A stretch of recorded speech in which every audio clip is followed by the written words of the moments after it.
Hello guys, നമ്മളിപ്പോൾ അതേ വീട്ടിൽ നിന്ന് അത്യാവശ്യം കുറച്ച് വെള്ളം ഇറങ്ങിയിട്ടുണ്ട്, തിണ്ണന്നൊക്കെ ഇറങ്ങിയിട്ടുണ്ട്. അപ്പോൾ നമ്മുടെ തിണ്ണയുടെ അവസ്ഥയാണ് ഇപ്പോൾ കാണുന്നത്. ഇതെല്ലാം ഇനി കഴുകി വൃത്തിയാക്കണം. ഇങ്ങനെയാണ് നമ്മുടെ അവസ്ഥ. ഇനി നമ്മളിത് വൃത്തിയാക്കണം. അവിടെ താമരയൊക്കെ വിരിഞ്ഞിട്ടുണ്ട്. ഇന്നാണ് ഇപ്പം ഞങ്ങൾ വീട്ടിലേക്ക് എത്തുന്നത്. എന്നാലും നമുക്ക് ഒരു കുറച്ചാണ് വെള്ളം കുറഞ്ഞേക്കുന്നത്. വലിയ കുറവൊന്നും പറയാനില്ല. ഇങ്ങനെയാണ് അപ്പോൾ തിണ്ണയുടെ അവസ്ഥ. അകമൊക്കെ ഇങ്ങനെയാണ്, ഭയങ്കര ചെളിയാണ് അകത്തൊക്കെ. അപ്പൊ ഇതൊക്കെ നമ്മൾ ഇനി വൃത്തിയാക്കണം. അകത്തിന്നൊക്കെ ജസ്റ്റ് ഇറങ്ങിയിട്ടേ ഉള്ളു വെള്ളം.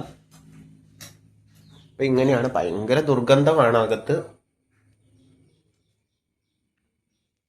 അപ്പൊ ഇങ്ങനെയാണ് അകത്തിലെ വ്യത്യാസം. ആദ്യം ഒന്ന് നോക്കട്ടെ, എഴുജന്തുക്കളൊക്കെ ഇരിക്കാനും സാധ്യതയുണ്ട്. ഞാനിങ്ങനെ വരച്ചു കാണിക്കുമ്പോൾ അറിയാം ടൈലിന്റെ യഥാർത്ഥ നിറം എന്താണ്. നമ്മളിപ്പോൾ അകത്ത് അത്യാവശ്യം വൃത്തിയാക്കിയിട്ടുണ്ട്. ഈ മുറി ഇപ്പം അത്യാവശ്യം വൃത്തിയാക്കിയിട്ടുണ്ട്. എന്നാലും ചെളിയുണ്ട്. അമ്മ ഇനി ഈ മുറിയും കൂടി ഇനി നമുക്ക് വൃത്തിയാക്കേണ്ടിയുണ്ട്. ഈ മുറി ഭയങ്കര വൃത്തികേടായിട്ട്, ഭയങ്കര മണമാണ്. നമുക്ക് അകത്ത് നിൽക്കാൻ പറ്റാത്ത മണവുമാണ്.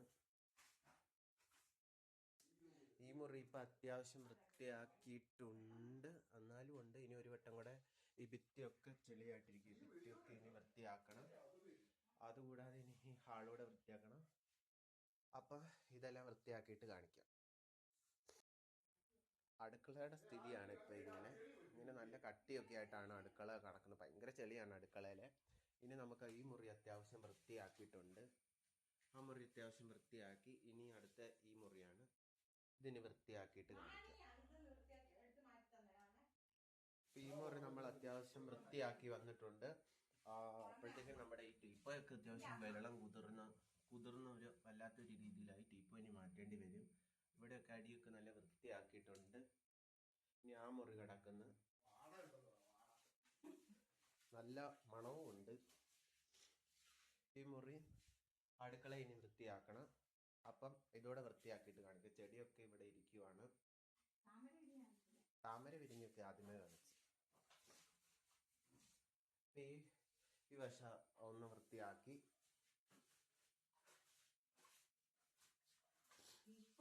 ഈ മുറിയും വൃത്തിയാക്കി. ഈ മുറി ഭയങ്കര വൃത്തികേടായിരുന്നു. പക്ഷേ ഈ മുറി അടിയൊക്കെ അത്യാവശ്യം ക്ലീൻ ചെയ്തിട്ടുണ്ട്. ഈ അലമാരിയൊക്കെ നനഞ്ഞിരിക്കുവാണ്, മേശയൊക്കെ നനഞ്ഞിരിക്കുവാണ്.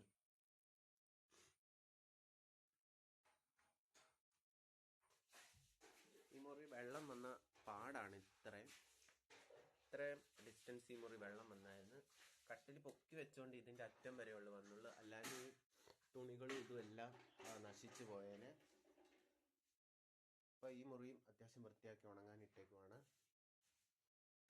അങ്ങനെ നമ്മൾ ഈ മുറിയും വൃത്തിയാക്കി, അത്യാവശ്യം വൃത്തിയാക്കിയിട്ടുണ്ട്. എന്നാലും അരികിലൊക്കെ നല്ല ചെളിയുണ്ട്, ഭിത്തിയിലും നല്ല ചെളിയുണ്ട്.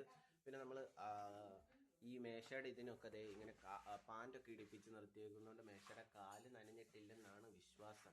4 കാലിനും പാൻ്റൊക്കെ ഇങ്ങനെ ഇടിപ്പിച്ച് വെച്ചിട്ടുണ്ട്. അപ്പോൾ ഇവിടെയും കൂടെ ഒന്ന് ശരിക്ക് വൃത്തിയാക്കട്ടെ. ഭിത്തിയൊക്കെ നല്ല കറ പിടിച്ചിട്ടുണ്ട്. ഇതൊന്ന് കഴുകിയിട്ട് പെയിന്റ് ഇളകി വരുമോ, പക്ഷെ കറ പോകുന്നില്ല. നല്ല വിള്ളലുമായിട്ടുണ്ട് ഫുള്ള്. അപ്പോൾ ഇവിടെയും കൂടെ ക്ലീൻ ചെയ്തിട്ട് വരാം. നമ്മൾ അടുക്കള അത്യാവശ്യം വൃത്തിയാക്കിയിട്ടുണ്ട്. നമ്മുടെ ഒരു വലിയൊരു ഓട്ടുരുളി കാണുന്നില്ല, അത് ഒലിച്ചു പോയെന്നാണ് തോന്നുന്നത്. പക്ഷെ എന്നാണ് ഇതുവരെ കിട്ടിയിട്ടില്ല ഓട്ടുരുളി. ആരെങ്കിലും കിട്ടുവാണെങ്കിൽ അത് ഞങ്ങളെ ഏൽപ്പിക്കണം. അത് ഞങ്ങളുടെ ഓട്ടുരുളിയാണ്. വഴി കടന്ന് കിട്ടുവാണെങ്കിൽ അത് ആ കാട്ടിക്കൂടെ അങ്ങ് ഒലിച്ചു പോയെന്ന്. ഈ വാതിൽ തുറന്നപ്പോൾ അങ്ങോട്ട് ഒലിച്ചു പോയതാണ്. കുറേ സാധനങ്ങൾ അങ്ങനെ നമ്മുടെ ഒലിച്ചു പോയിട്ടുണ്ട്. ഇവിടെ കണ്ടാൽ തോന്നും ഇത് അലക്കേടമാണ്. അലക്കേടമൊന്നുമില്ല, ഇത് ഞങ്ങളുടെ പുറകുവശമാണ്. ഇവിടെ ഇപ്പം നല്ല വെള്ളമുണ്ട്, ജസ്റ്റ് ഇറങ്ങിയിട്ടേ ഉള്ളൂ. ഇതെല്ലാം ഇനി വൃത്തിയാക്കാൻ കിടക്കുവാണ്. അകത്തെ ചെളിയാണ് ഇതെല്ലാം. ഇപ്പോൾ നമ്മൾ ഒരു ഷെൽഫ് കയറ്റിയാണ് ഫ്രിഡ്ജൊക്കെ കയറ്റി വെച്ചേക്കുന്നത്. അപ്പോൾ ഇതൊക്കെ നമ്മൾ ഇറക്കണം. അടുക്കളയിൽ എല്ലാ പാത്രങ്ങളും ഒക്കെ അലങ്കോലപ്പെട്ടിരിക്കുവാണ്. ഇതൊക്കെ ഇനി നമുക്ക് വൃത്തിയാക്കണം. അപ്പോൾ ഇങ്ങനെയാണ് അടുക്കളയുടെ ഇപ്പോഴത്തെ സ്ഥിതി. തറയൊക്കെ അത്യാവശ്യം ക്ലീൻ ആക്കിയിട്ടുണ്ട്. ഇനി നമുക്ക് ഈ ഫ്രിഡ്ജൊക്കെ എല്ലാ സാധാരണ സ്ഥലത്തേക്ക് മാറ്റണം. മേശയുടെ മുകളിലാണ് എല്ലാ തുണികളും അതുമൊക്കെ നമുക്ക് കറക്റ്റ് സ്ഥലത്തേക്ക് മാറ്റണം.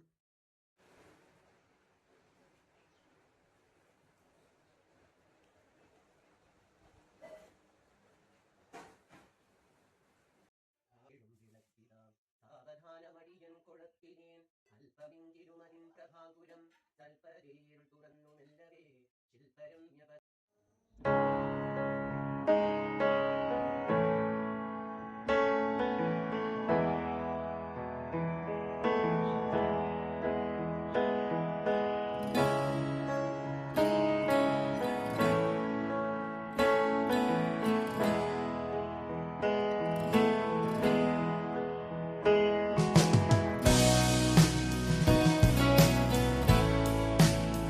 അപ്പം ഇത്രയേ ഉള്ളൂ എൻ്റെ ഈ വീഡിയോ.